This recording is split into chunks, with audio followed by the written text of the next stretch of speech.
and I can't help but wonder where I'm bound, where I'm bound. What draws you to the village? When does that happen? I always loved what I didn't even know they called folk songs. I still remember buying my first Burl Ives recording here in downtown Tulsa at some department store that sold records as well. I didn't know they called them folk songs, but I knew that they told stories, and even pop songs like Ghost Riders in the Sky and Cry of the Wild Goose. Remember that, you guys of my age?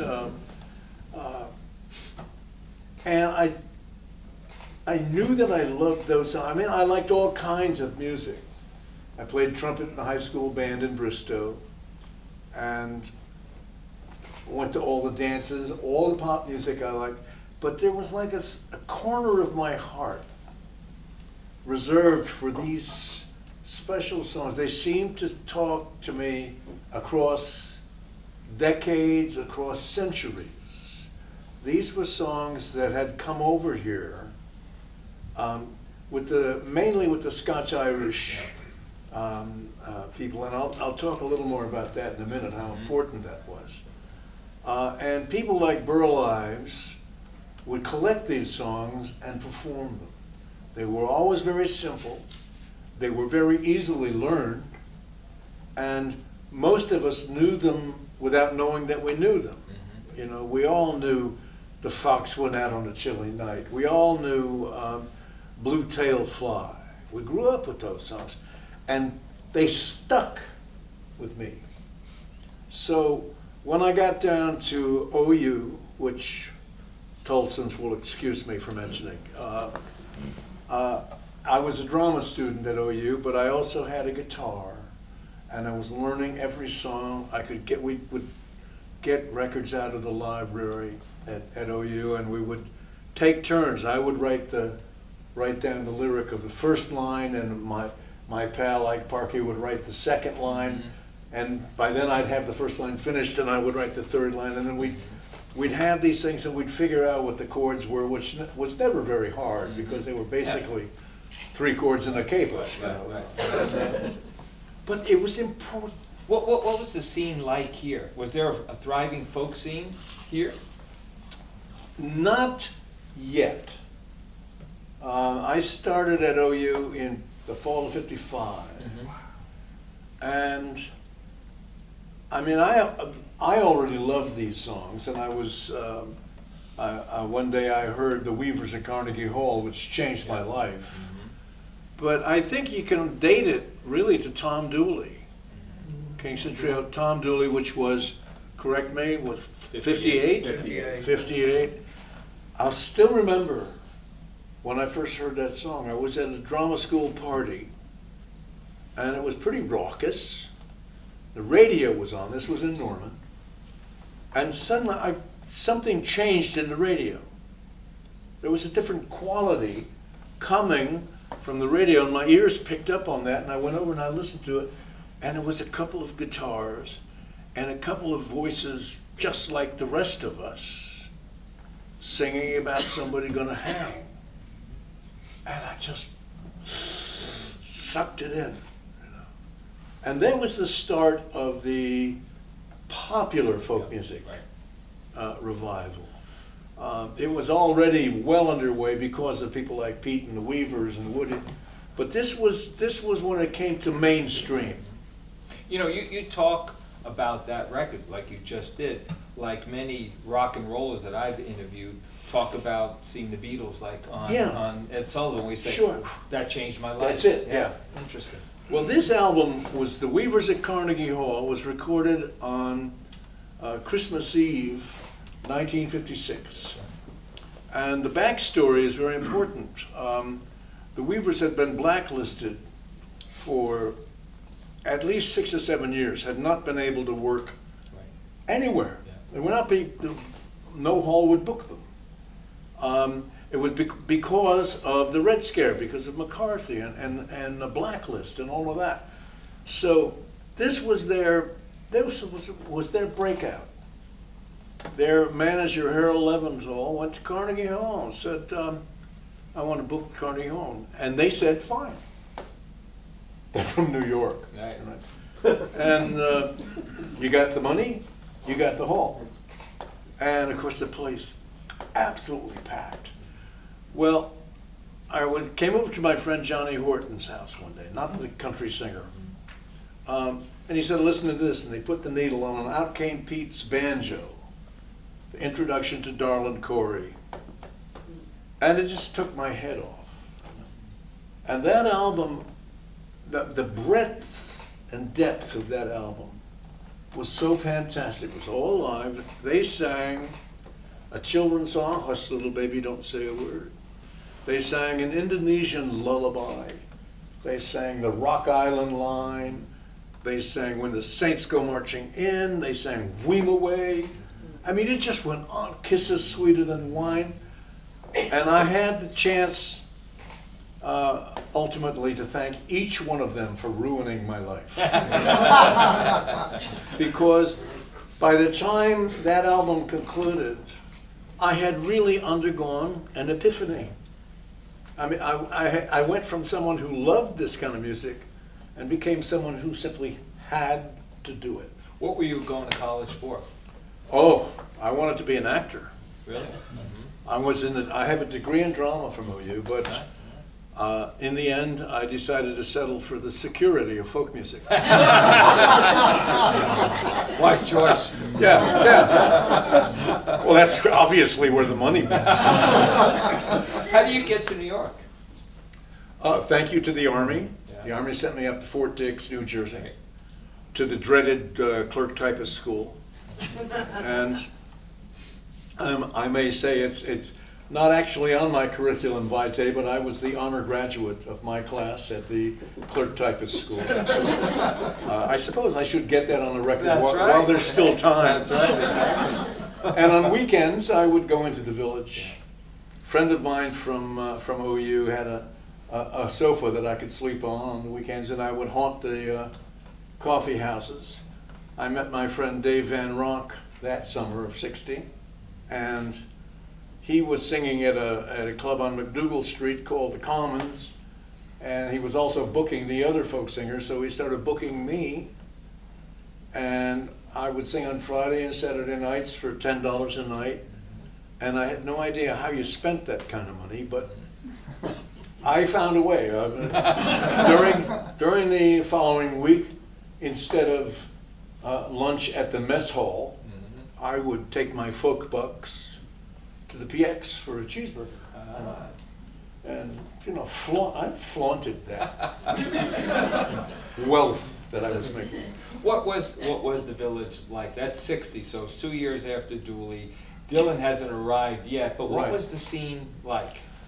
Well, I can guarantee you this. If you go to the village today, someone will tell you, the village has gone to hell. It should have been here last year. It was, it was really swinging then. So, of course, the village had just gone to hell when I got there. It was the tail end of the Beat generation. And the several of the coffee houses were presenting Beat poets, and audiences were flocking down to the village because the Beat poets would use the F word. And my God, that was such an attraction. And they were using folk singers as leavening between the. But by the end of the summer of 1960, it was all folk music. I don't know where the Beat poets went, but they never liked folk music. Yeah, anyhow. they were into jazz. They were in jazz. Yeah, as a matter of fact, they despised folk singers. But that ended very quickly, and it was all folk music from then on. Yeah. And so the clubs that start, Kettle of Fish or the Kettle of Fish was a bar. The bar upstairs next to the Gaslight. Right. The Gaslight was one of the best quality coffee houses. It was in a cellar under a 6-story tenement building.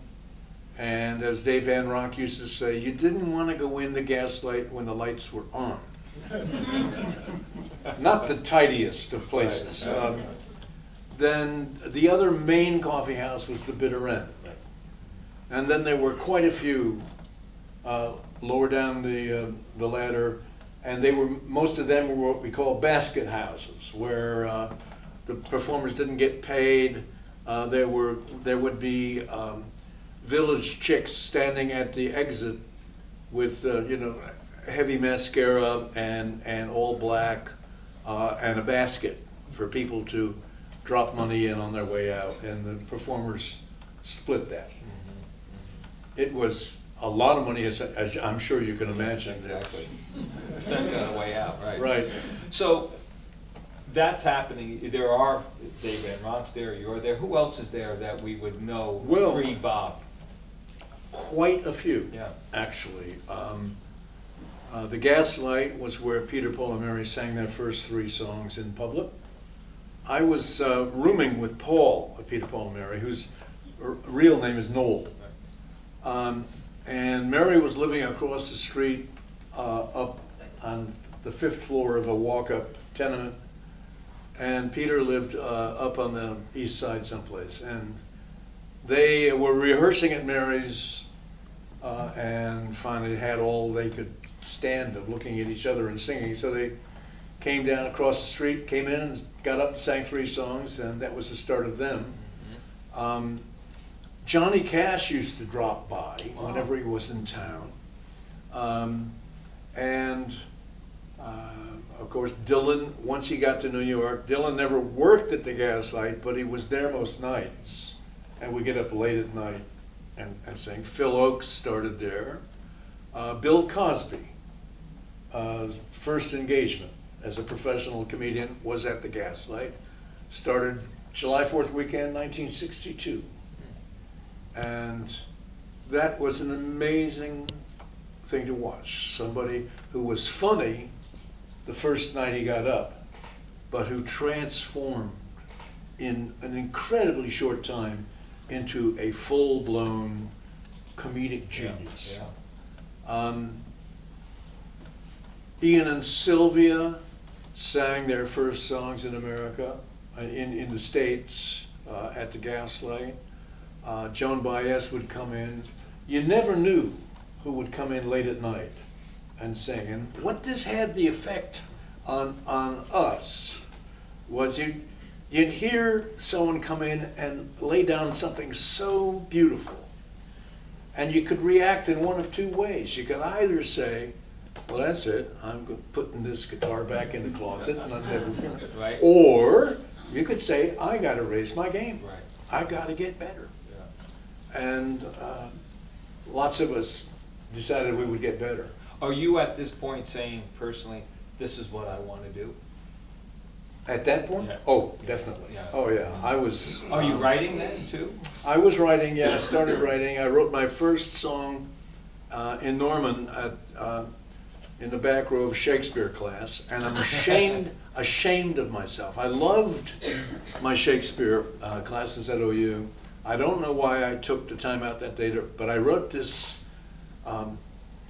It's one of the worst songs anyone ever wrote. It was an imitation Elizabethan murder ballad named Robert. Gee. And in my songbook, The Honor of Your Company, I actually printed the lyric of that song because I wanted people to take heart. To say, if he could start with that and do something later. So I was writing right from the start. Nice. First time you meet Dylan, first time you hear Dylan, what's your impressions? There was a place called Gertie's Folk City, which was an ordinary neighborhood Italian bar and restaurant owned by a man named Mike Porco. And he was an Italian immigrant. And Dave Van Ronk, whom I quote all the time, used to say, Mike talks perfect English until you start talking about money. And then he can't understand what you're saying. But it was a restaurant that Israel Young, the proprietor of a tiny little business called the Folklore Center, Izzy convinced Mike to start presenting folk music. And, I mean, it became an institution. I played there, everyone played there.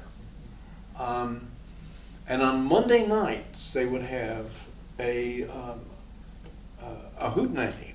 A hootenanny is what we called open mics in those days. I prefer hootenanny, actually, but they were rigidly controlled. You got to sing 3 songs, and the roof could come down, but you didn't get to sing a 4th song. You sang 3 songs and got off. There was 1 microphone. There was no setup time between. And the only person who got paid was the MC, Brother John Sellers. The rest of us did it for doing it. And it was an absolute bonanza for Mike Porco. I mean, the place was crammed, and people drinking beer and buying, and it all went to Mike, who could not speak English about it. But one night in January of '61, Dave Van Rock and I were sitting together. I guess we had already done our bit. And this scrawny kid in a corduroy cap got up with a harmonica rack, and he sang 3 Woody Guthrie songs, and I don't remember which ones they were. And both of us said, wow, this is good. This is good. So we hooked him over to our table and bought him a beer, and we became friends. What was Woody, speaking of Woody, was Woody's presence, even though he wasn't there physically, was Woody's presence pretty recognizable in the village at the time? What role? It was pervasive. The spirit of Woody Guthrie was pervasive, as was Pete's spirit. Other people you felt were like the Carter family. Jimmy Rogers to a lesser extent.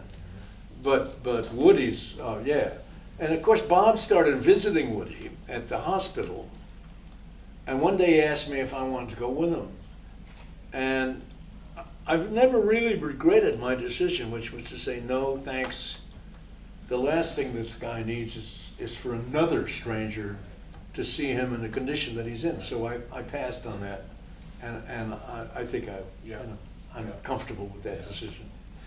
You know, one of the key issues about the exhibit is, the importance not just of what Bob was doing, but the importance of folk music in the overall ongoing story of American music. Because clearly, there are a lot of performers like yourself, but there's an audience, college kids and other urbanites who are embracing this music, not so much rejecting rock and roll, but carving a place out in their listening time during the day for music that carried a message, that had a story.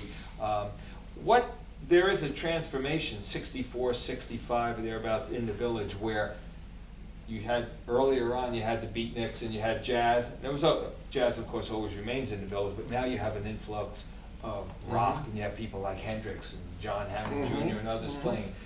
What did that do to the scene then? I mean, were you guys anti-rock and roll? Were you like, oh my God, what is this? It's too loud. What was the response? I've always heard conflicting stories. I loved the Beatles from day one. Yeah.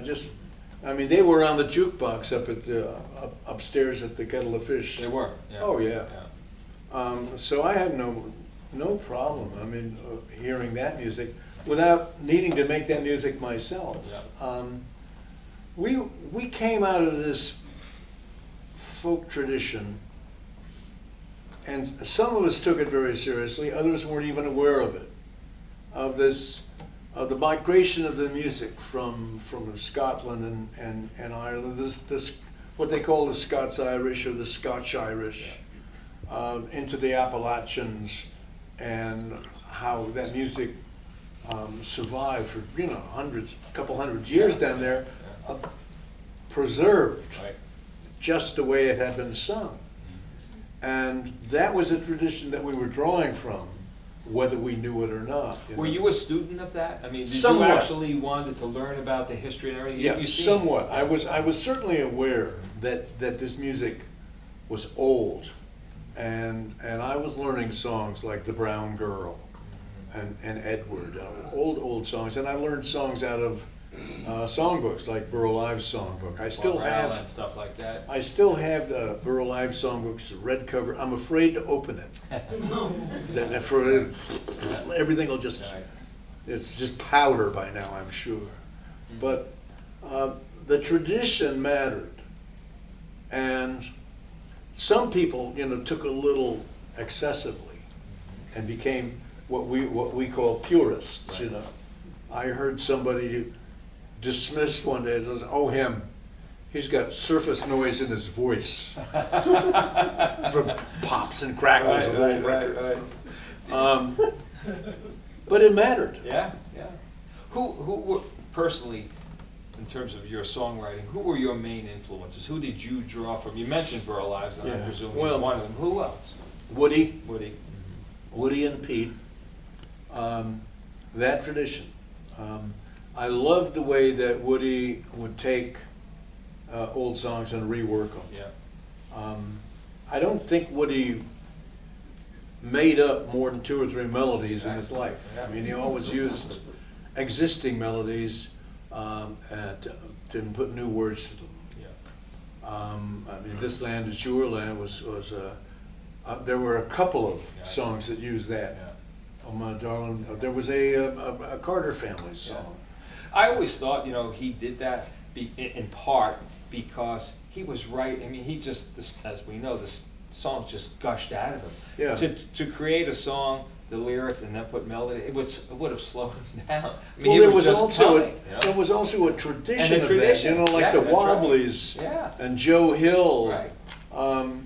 They would put out a songbook with political songs. They would be to tunes that everybody knew, so people could just look at the lyrics and sing the song right away. And that went all the way back to the broadsides Sure. during the American Revolution. Absolutely. Taking the English drinking songs, putting radical revolutionary American themes to them. And turning it into a national anthem. Exactly, like yeah. Yankee Doodle. To Anacreon in heaven. Exactly, exactly. exactly. And the blues did that too. So it is Sure. a tradition. But sometimes people say, "Oh, he just copied or took Yeah. this stuff." That was part of it. You did that. I mean, it was Yeah. common Yeah. to do. When you when you were playing, and obviously you go to the Newport Folk Festival, and that too becomes a very important part of this story. Yeah. What's happening in the Village, and then what's happening in Club 47 up in Boston, and then what's happening in Newport. There was this whole scene that expanded beyond Greenwich Village as well. Talk about Newport and the importance of Newport and your experience. Sure. Well, it was Newport was hello country. Here is some important music. Here is some music that everybody should hear. There was the Newport Jazz Festival already, and that was established. And so when they decided to have a Newport Folk Festival, there was automatically an imprimatur there that this was music that was worthy of respect and worthy of hearing. And they got some great performers in the early. Pete was there in the early ones, and my friend Bob Gibson, great dynamic performer, Odetta, Joan Baez, Theodore Bickel. So they got it off to a roaring start. And I was there in 63, 64, and 66. I missed, You missed 65. 65, which was when Dylan went electric, and the Where were you? I don't know. You don't know. I don't know. To Not this there. day, he has no idea.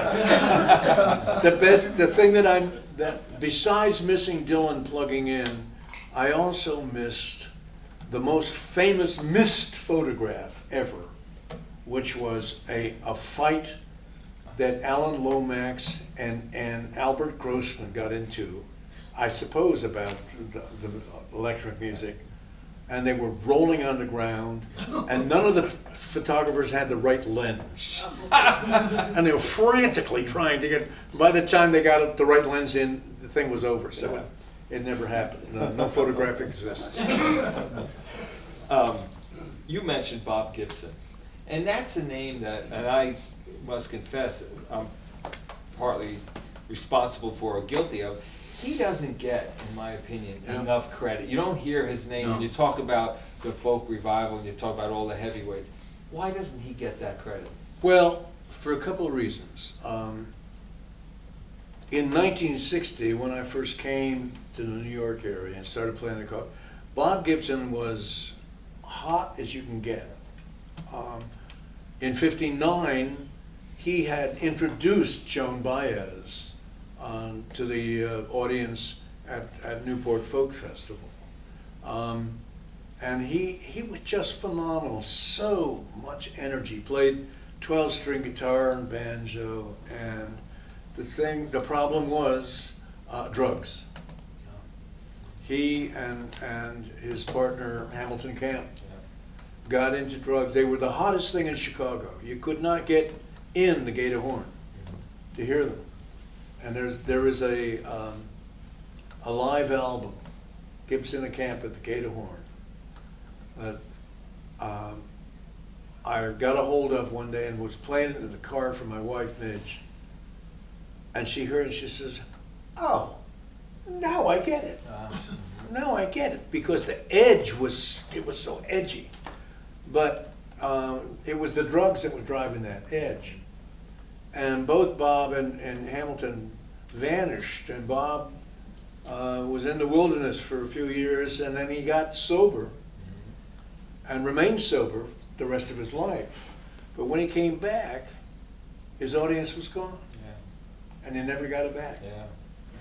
You know, speaking of audiences coming and going, most historians will use, if you needed the ending point, will look to Dylan, his show, as you said, at Newport, plugging in, and then also the release of Like a Rolling Stone, which is generally considered to be one of the greatest, if not the greatest, rock and roll single of all time, and that's all happening in the summer of '65.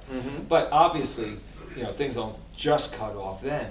Many of you, yourself included, you continue and into the late '60s and into the '70s. It's not like folk music disappears. The revival, as such as historians see it, may have been in the past, but folk music continues to be a very vital part of the American music tradition. Well, what happened was that, predictably, when the Beatles came, they transformed popular music. And what had been a really vapid, Dick Clark-inspired, nothing to listen to, suddenly was vibrant, exciting. You had Rolling Stones coming along. You had other people like that, and Dylan, and suddenly rock and roll grew up. Yeah, gets a conscience Right. too. Yeah. And almost overnight, the record company said, folk is dead. And commercially, they were right. People like Peter, Paul, and Mary kept selling, etc., but not the way they had. And the rest of us were under their radar. We just kept working. I just kept working, for 55 years. Always had places to work, always had an audience, and made records. And a friend of mine said, you can't get rich in folk music, but you can make a living. And then there's something called folk rock, too. I mean, there is a lot of Love and Spoonful, the Mamas and the Papas, people that were part of your scene now fall under this new thing called folk rock, the Byrds. And I initially, I must admit, opposed that. Initially, I didn't like it. And I wrote something in Sing Out that I'd love to retract, actually. I thought it was leaving the spirit of folk. It wasn't, but I thought it was. So it didn't take me long before I said, oh yeah, this is all right. I mean, I knew all the guys in Loving Spoonful, and I thought, this is fun. They did a set up at the in Newport in '66 that was, delightful. So I got over my grump. Yeah, and I think, now we can look back, but one of the great things about American music is that it evolves. It's constantly in a state of flux. And you may not like where it goes necessarily, but it's going somewhere. Rock, and then there's punk rock and southern rock. The whole thing really, really expands. Well, you just said the two magic words, which are American music. Yeah. I mean, America is a serious source of music That's right. in this world. We have produced, I mean, we've produced Cole Porter. That's right. And George Gershwin and Woody Guthrie and John Coltrane and you know, yeah, on and on. and Yeah, on. yeah, Duke yeah. Ellington, Louis Yeah. Armstrong, just in the jazz. That's absolutely right. When we think of, as music historians, the 20th century, it's America's century for music. When you consider how many music forms Sure. evolved, you know, Yeah. starting with ragtime and then going into gospel and blues and country music, Yeah. hillbilly, R&B, rock and roll, soul, hip hop. It's astounding. No other nation No. has that kind of No. incredible 100-year outburst, if Yeah. you will. You know. Well, when I look back to the '60s, as I seldom do, Yeah. I'm amazed at what was there every night. Yeah. I mean, we had a lot of fun, but we also made a lot of music. You had people like the Jim Kweskin Jug Band, you know. You had, and that was a phenomenal Yeah, group. yeah. Later on, you had the Red Clay Ramblers Yeah. coming out of Carolina. Phenomenal music. Yeah. And then it gets more complicated. Tim Buckley, you know, with his Yeah. kind of, wow, that stuff was amazing. Or Richie Havens. Or Tim Hardin. Tim Hardin. Yes. Yeah. Fred Neil. Fred Neil, yeah. Everybody's Yeah. talking at me. So it was a great scene, and it was something that, again, we celebrate in this exhibit. Go and check it out, see what you think.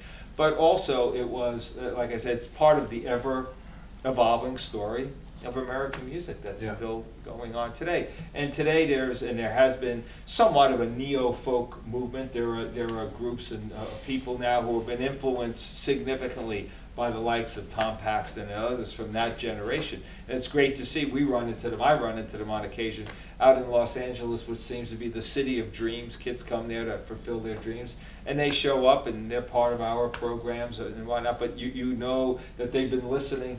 They're Yeah. students of music, particularly of the And it's 60s. like you can tell right away too. You can tell. can't You can Yeah. tell. Absolutely. Someone will get up and sing and you say yes. Yeah. Or someone, a 19-year-old kid will say, "This is a Fred Neil song," and you go, Yeah. "Whoa, that's fantastic." Oh, that. Or a Tom Paxton song. Woo-hoo. Yeah.